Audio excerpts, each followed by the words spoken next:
हाँ जी, चलो स्टार्ट करते हैं। अब नया चैप्टर है गुरुत्वाकर्षण, है ना। और इसमें 4-5 साइंटिस्टों के नाम लिखे हैं। ये टॉलमी है, निकोलस कोपरनिकस है, साथ में उन्हीं के गैलीलियो है, फिर ये टाइको ब्रे है और केपलर है। अब ये क्यों लिखे हैं, क्या क्या किए हैं, इनको समझते हैं। तो जो टॉलमी है, इन्होंने भूकेंद्रीय सिद्धांत दिया। ठीक है।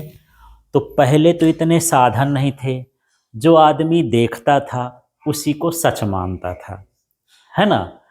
तो इनका भूकेंद्री मॉडल ऐसा था कि पृथ्वी जो है केंद्र पर है और सारे ग्रह उपग्रह और सूर्य इसका क्या लगाते हैं, चक्कर लगाते हैं, है ना। और ये दिखता भी था कि हम पृथ्वी पे हैं, तो उनको दिखता था हाँ सूर्य यहाँ से चलते चलते पूरब से उगता उगता कहाँ की ओर जाता है, पश्चिम की ओर। चंद्रमा भी इधर से उधर जाती है। तो सारे ग्रह उपग्रह चंद्रमा तारे पृथ्वी का क्या लगा रहे हैं, चक्कर लगा रहे हैं। तो इसको किसने दिया, टॉलमी ने। और इसे क्या कहा गया, भूकेंद्री सिद्धांत। भूकेंद्री का मतलब यही हो गया कि जो भू है माने पृथ्वी है वो केंद्र पर है और सारे ग्रह उपग्रह तारे चंद्रमा इसका क्या लगाते हैं, चक्कर लगाते हैं। बाद में निकोलस कोपरनिकस आए, तो इन्होंने इसका उल्टा कह दिया। उल्टा कहने का मतलब ये है कि इन्होंने दे दिया सूर्य केंद्रीय सिद्धांत। तो इनके अनुसार सूर्य कहाँ था, माने सूर्य केंद्र है और सारे ग्रह उपग्रह यहाँ तक कि पृथ्वी भी इसका क्या लगाती है, चक्कर लगाती है। तो ये इसका उल्टा हो गया ना। टॉलमी कहता था कि पृथ्वी केंद्र पर है और सारे ग्रह उपग्रह और सूर्य चंद्रमा भी इसका क्या लगाते हैं, चक्कर लगाते हैं।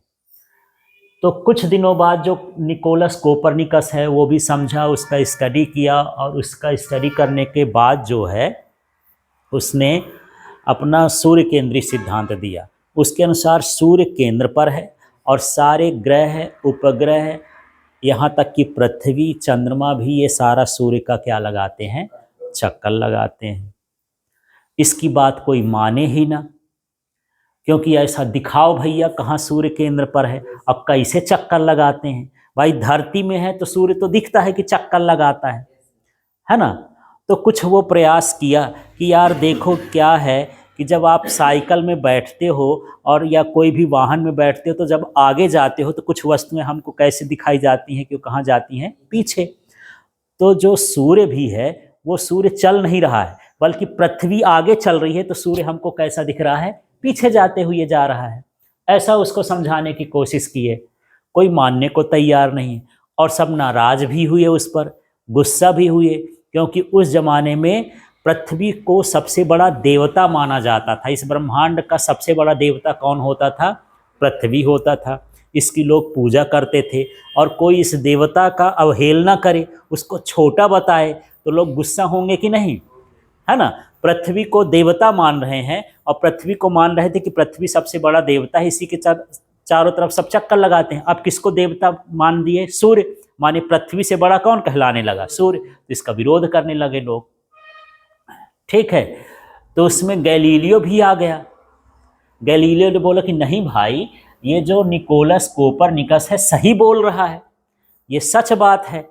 तो इन दोनों पर मुकदमा चलाया गया कि ये जो है धार्मिक आस्था को ठेस पहुंचाते हैं, इन पर मुकदमा चलाया जाए। इनको लोग मारे पीटे भी, बंद भी किए। फिर जो गैलीलियो है धीरे धीरे एक दूरबीन बनाया, है ना। पहला टेलीस्कोप किसने बनाया, गैलीलियो ने। और उस टेलीस्कोप के माध्यम से उस ब्रह्मांड को और सारी चीज़ों को दिखाया कि किस तरह से सूर्य के चारों तरफ ग्रह और उपग्रह क्या लगाते हैं, चक्कर लगाते हैं। तब लोग उस बात को समझे। ठीक है। तो गैलीलियो ने सूर्य केंद्रीय सिद्धांत का समर्थन भी किया और टेलीस्कोप बना करके उसको सबको सिद्ध भी किया। हाँ, टेलीस्कोप से माने वो बड़ा टेलीस्कोप बनाया था जिससे दूर की वस्तुएं माने अंतरिक्ष तक की वस्तुएं यहाँ पर दिखाई दे सकती थी, है ना। उस आधार पर, उसके स्टडी के आधार पर लोगों को दिखाया समझाया, तो लोग इस बात इसको मानने को तैयार हुए कि हाँ सूर्य केंद्र पर है और सूर्य के चारों तरफ ग्रह ही चक्कर लगाते हैं, वह चक्कर नहीं लगाता ग्रहों का। ठीक है, तो ये दोनों ने मिलके इसको सूर्य केंद्रीय सिद्धांत दिया। फिर टाइको ब्रेह आया।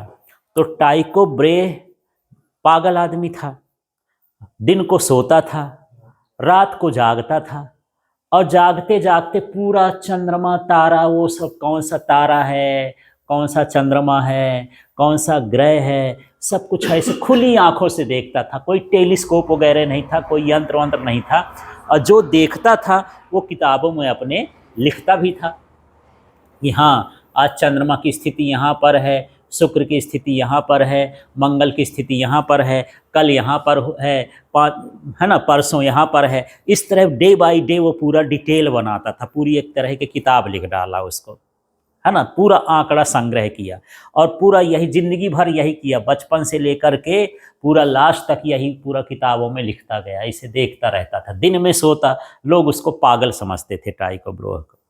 ये क्या करता रहता है, पगला गया है, काहे रात में जागता है, क्या देखता रहता है।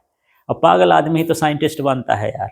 ठीक है, तो इस तरह से देखा और ये आंकड़ों को क्या कर दिया, एकत्रित किया। ठीक है, जो भी होता था वो सारी चीज को लिखता था कि कब कौन सा तारा दिखता है, कहाँ पर दिखता है, क्या लोकेशन होती है, कब दिखता है, किस सीजन में दिखता है, कब गायब हो जाता है ना, सारी स्थिति को ये क्या किया, लिखा। अब जो है लिख के तो चला गया।